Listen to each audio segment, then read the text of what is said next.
In the summer of 1887, a trained field anthropologist working for the Smithsonian Institution walked into a Cherokee community in the mountains of western North Carolina and began writing down everything the elders would tell him. His name was James Mooney. He was not a journalist, not a travel writer, not someone collecting curiosities for an educated audience. He was a government scientist, working under the Bureau of American Ethnology, who learned the Cherokee language, lived in the communities for years at a stretch, and approached every account with a rigor that was unusual for his era. And what the Cherokee told him about what lived inside these mountains ended up in a United States government document, printed at public expense, distributed to libraries across the country, sitting in the Federal Archive for 125 years. Almost nobody has read it. Subscribe now, because what Mooney wrote down in that federal document is not on any sign in the Smoky Mountains. The Cherokee did not describe the Nunnehi as spirits. They did not describe them as gods. The Cherokee cosmology had other categories for both of those things, and the Nunnehi fit neither of them. The word Nunnehi means something close to the people who live anywhere. Mooney translated it as the immortals, but that translation carries a specific meaning. They did not die. They did not age. They were invisible by default and became visible only when they chose to, which is why encounters with them were always described as something that happened to a person, rather than something a person went looking for. They were understood as neighbours, a separate people, organised with townhouses with chiefs holding dances that lasted through the night, occupying the same landscape from the inside. That last detail is the one that appears with such consistency across Mooney's informants that it functions as the defining characteristic of the entire tradition. Not on the mountain, not near it, inside it. Specific peaks were named: Pilot Knob, Blood Mountain in northern Georgia, the mound at Nikwasi in what is now Franklin, North Carolina. In each case, the account was identical. Chambers inside the mountain large enough to hold hundreds of people at once. Travellers passing certain peaks at night heard drumming, heard singing, Cherokee songs coming from inside the rock. They would circle the mountain looking for an entrance. There was no entrance. The sound continued. And when they came back in daylight, there was nothing there but stone. Mooney's informants for this material included a man named Swimmer, a Cherokee medicine man whose knowledge Mooney considered the single most valuable source he ever worked with, and John Axe, who was in his 80s at the time. These were not people repeating something they had read. Mooney's fieldwork was happening roughly 60 years after the Trail of Tears, which means the men telling him these stories were the grandchildren of the removal generation, transmitting material that had survived the deliberate destruction of their society. And the most significant account they gave him was not about drumming in the dark, it was about an army. The town of Nikwasi sat on the Little Tennessee River with an earthen mound at its centre. That mound is still there today, in the middle of downtown Franklin, North Carolina, hemmed in now by streets and parking lots. According to the account Mooney recorded, a hostile force approached Nikwasi while the town's own warriors were badly outnumbered. The fight was going to be a slaughter. Then a stranger appeared and told the Cherokee to withdraw. Let the defence be handled. What happened next is the part that has kept this account alive for over a century. The mound opened. Out of it came the Nunnehi, armed in numbers but and they drove the attacking force out of the valley entirely. When the fighting was over, they went back into the mound, and the mound closed. Mooney wrote it down exactly as it was given. No editorial commentary, no naturalistic explanation. He recorded who told him in what community, and moved on to the next entry.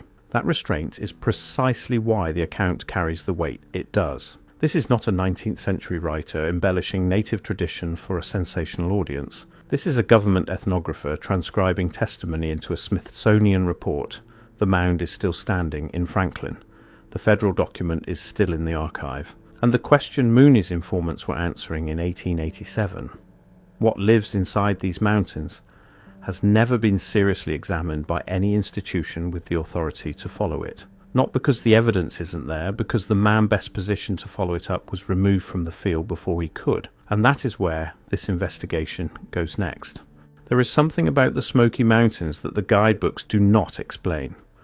In certain places on the highest ridges, the trees simply stop, not gradually. Not because of altitude, peaks 2,000 feet higher are covered in thick, unbroken forest, They stop in a clean line, almost as if someone drew it with a ruler. Above that line there is nothing but open grass. The Cherokee call these places boards, and for nearly 200 years botanists, geologists and government surveyors have tried to explain how they formed. Every single theory has quietly fallen apart. One camp says grazing animals kept the trees down, but the boards existed long before European livestock arrived, and native elk and bison never gathered on these peaks in the numbers that theory would require. Another blames ancient wildfires, but the ash record that a fire theory demands is thin or missing entirely beneath the bald soil. A third says the climate did it thousands of years ago and the balds are simply leftovers, except the forest keeps trying to reclaim them, which means something has been holding that line for a very long time. The official answer, the one printed in the park guidebooks, is that we simply do not know. There is an older answer. It does not come from a laboratory or a peer-reviewed paper. It comes from a Cherokee elder who, before he passed, told a story the National Park Service does not put on any sign. He said the balds were not made by nature. They were made to keep watch, and what they were built to watch for does not come from above the tree line. It comes from beneath it. In the oldest Cherokee accounts of this region there is a creature, a giant flying thing, something between a great bird and an enormous stinging insect that came down out of the high country and carried people off, especially children, back to a cave somewhere in the mountainside. The people could not fight it, not because they lacked courage, but because they could not see where it nested. You cannot seal a door you cannot find. So they did something that took generations to complete. They cleared the mountaintops, burned and opened the high ground systematically across the ridgeline, so they would finally have a line of sight, so they could track the creature back to its hole in the earth when it returned from a hunt, and seal it. The balds in that account are not an accident of climate. They are a defensive perimeter, a firebreak against something that lives in the dark under the ridge. Listen to how precise that story actually is. The creature is not simply evil in the way that monsters in fairy tales are evil. It has a nest, a fixed location, a hole in the mountainside it always returns to. The people's problem is never courage, it is visibility, and their solution is not a weapon or a hero, it is engineering. They reshape the landscape itself, permanently, so that the door can never again be hidden by the forest growing back over it. That is not how people talk about a legend. That is how people talk about a location they need to keep under permanent watch. Now the rules that survived alongside the story, because the rules are what makes this impossible to dismiss as simple folklore. In certain Cherokee communities, the balds were not to be crossed after sundown. Hunters would take the long way around rather than camp on an open summit, even when open ground would have been the safer and more obvious choice. Children were told never to answer a voice that called to them from the tree line of a bald, because the voice might sound like someone they loved, and belonged to something that was not. None of those rules make sense as ordinary superstition. Ordinary superstition attaches to dark forests and deep water, and the places where people actually die. These rules attach to open sunlit grassy mountaintops with a clear view for 40 miles. The only reason to fear a place like that is if the danger is not the place itself, it is what the place lets you see, and what can quietly see you back. Consider what the elder was actually describing. The balds, as he explained them, are not a clearing. They are a lid, kept open, kept clear, kept watchable across generations of deliberate effort, so that a specific door in the mountainside below the grass could never again be obscured. The forest wants to close them. It has wanted to close them for centuries. Something keeps winning that fight, and the question the mainstream answer cannot touch is the same one the elder left sitting in the air when he stopped speaking. If the families who held the watching duty were scattered by removal and broken apart by time, if the knowledge was supposed to die with them, then who has been holding that line ever since?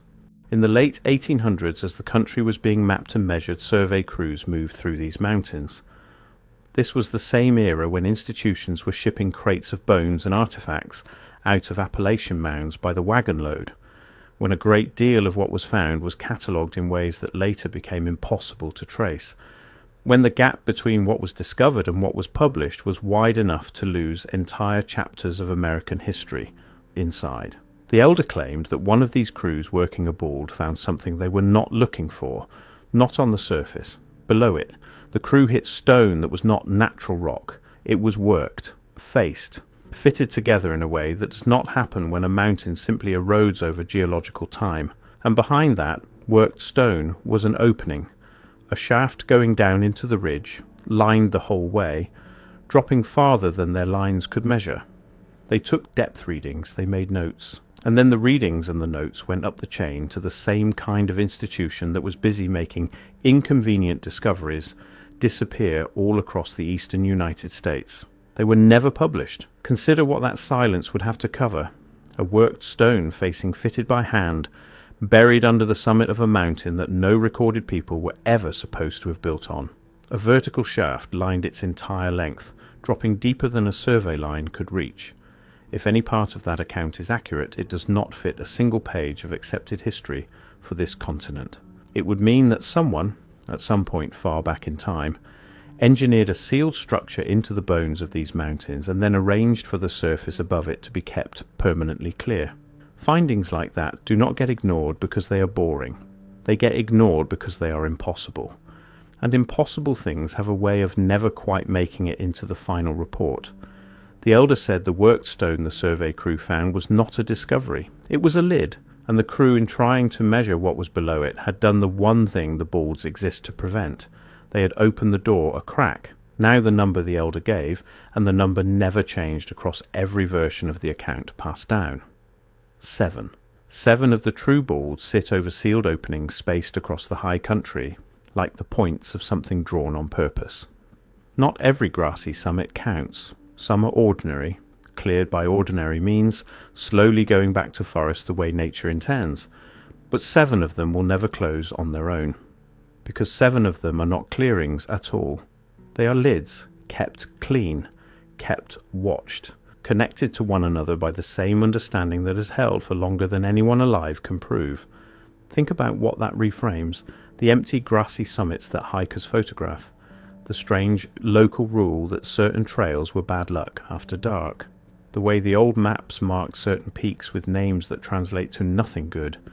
In the elder's account, none of that is decoration. It is instruction, a warning system built by people who understood something the last 2 centuries of official history have worked very hard to forget. Now the second thing Mooney recorded in that same federal volume, from the same communities, in the same decade. The witnesses described something in the sky, a giant, luminous, with a head that shone like the sun. It did not pass overhead the way a meteor passes. It hovered. It held position above the ground, and then it came down. And where it touched the earth, the ground was burned or scorched, a physical trace left behind at a specific location that people went and examined afterward. Then it rose again and was gone. Mooney offered no interpretation. He did not connect it to the Nunnehi. He recorded it as a separate entry and moved on. And it is worth being precise here, because a great deal of modern writing collapses these two things together in a way the source material does not support. The Cherokee tradition as Mooney received it did not present a unified theory linking beings inside mountains to objects in the sky. That connection is a modern overlay, but the two accounts sit in the same volume, taken from the same people in the same decade. And you do not have to force a connection to notice that a single government ethnographer working in a defined stretch of the southern Appalachians wrote down both an account of a people living inside the peaks and an account of something luminous that descended and left a physical mark on the ground. Both of them in the federal record, both of them sitting in the archive since the turn of the 20th century. Neither of them seriously examined by any institution with the authority to follow up. And then there is what happened to Mooney himself. He went on from this work to document the ghost dance movement and later the peyote religion, work that put him in direct conflict with federal Indian policy. He was recalled from the field under political pressure, barred from returning to the communities he had spent his life among. He died in 1921 with a substantial portion of his material unpublished. The man best positioned to follow up, the one who spoke the language, had the trust of the elders, had the institutional backing of the Smithsonian, was removed before he could ask the next question. And nothing since has filled the gap he left. No excavation has ever found interior chambers in Pilot Knob or Blood Mountain. No formal investigation has ever been conducted at Nikwasi. where the mound has spent decades as contested ground in preservation fights between the town, the state, and the eastern band of Cherokee Indians. The mound is protected now. It will not be dug, which means the question Mooney's informants were answering in 1887 is in exactly the same position today as it was when he first wrote it down. Open, unanswered, and sitting in a federal archive that anyone could read at any point in the last 125 years. Almost nobody did. The elder said something near the end of his account that has stayed with everyone who heard it. He said the Nunnehi beneath the mountains were not prisoners, they were not jailers, they were caretakers. And the thing they cared for, the thing the entire system of cleared peaks and sealed shafts and watching families was built around, was never meant to be catalogued, photographed, or explained. It was meant to be left completely alone. Now the detail that should bother anyone who has been paying attention.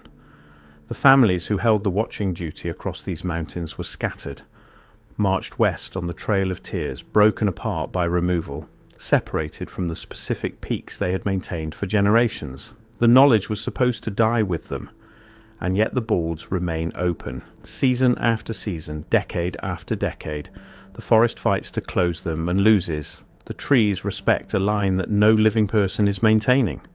The grass holds ground that no natural process can explain keeping clear. Something is still winning a fight that grass and wind alone should have lost 2 centuries ago. The mainstream position on this is that the explanation simply hasn't been found yet. That somewhere in the soil chemistry or the wind patterns or the grazing history is an answer that will eventually satisfy everyone. That position has held for 200 years without producing that answer. What the Cherokee account offers instead is not a supernatural explanation, it is a structural one. The balds were engineered, they were maintained by people who understood what was beneath them, and when those people were removed, the maintenance did not stop, because the maintenance was never entirely in human hands. The caretakers inside the mountains were part of the system. They still are. Now sit with the full picture. Mooney's informants described organized people living in chambers inside specific named peaks, with townhouses, with chiefs, with the capacity to field an armed force large enough to drive an attacking army out of a river valley. The elder described 7 seal shafts beneath 7 specific balds, worked stone lids fitted by hand over openings that dropped farther than any survey line could measure, spaced across the high country like the points of something drawn with intention. A survey crew in the late 1800s found one of those lids, took depth readings, filed their notes, and watched those notes disappear into an institutional system that was simultaneously making other inconvenient discoveries vanish from the record across the eastern United States. And in the same federal volume where Mooney recorded the Nunnehi accounts sits a description of something luminous that hovered above this same landscape, came down, scorched the ground where it touched, and rose again, written by a government scientist who recorded it without interpretation, and moved on. 4 separate bodies of evidence, 4 separate institutional categories, never examined as a single unified question. Here is what cannot be explained away. The forest is losing, not metaphorically, literally, ecologically.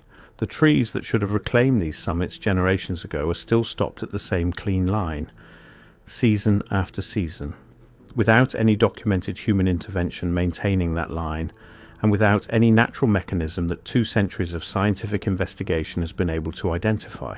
Whatever is holding that line is not in any field guide, it is not in any forestry report, it is not in any Park Service document, but it is in Mooney's federal archive. It is in the elder's account, and it has been there, in plain view, in plain language, available to anyone willing to read it, since the turn of the 20th century. The elder left one final image in the account. He said the day the balds finally close, the day the trees finally win and the last clear summit disappears back into the green, is the day everyone should be afraid, because it will mean the watchers are gone, and whatever they were watching for will finally have the dark it has been waiting for. 7 doors, he said, 7 openings beneath 7 summits that the forest cannot close, spaced across the high country like the points of something drawn on purpose, still being held open, still being kept clear, still being watched by something that does not get tired and does not forget. At least one of them is always closer to opening than the rest. The balds will never tell you which one. Mooney's record is still in the archive. The mound is still standing in Franklin, in the middle of a parking lot, protected, undug, holding whatever it held when it opened and released an army and closed again in the account a government scientist wrote down in 1887 and sent to Washington. The peaks are still open above the tree line. The line where the trees stop is still there, clean, deliberate, unexplained, and the question the elder left sitting in the air before he stopped speaking has never been answered, not by the Park Service, not by the forestry surveys, not by the 2 centuries of scientific investigation that should have closed it. Who is still clearing them?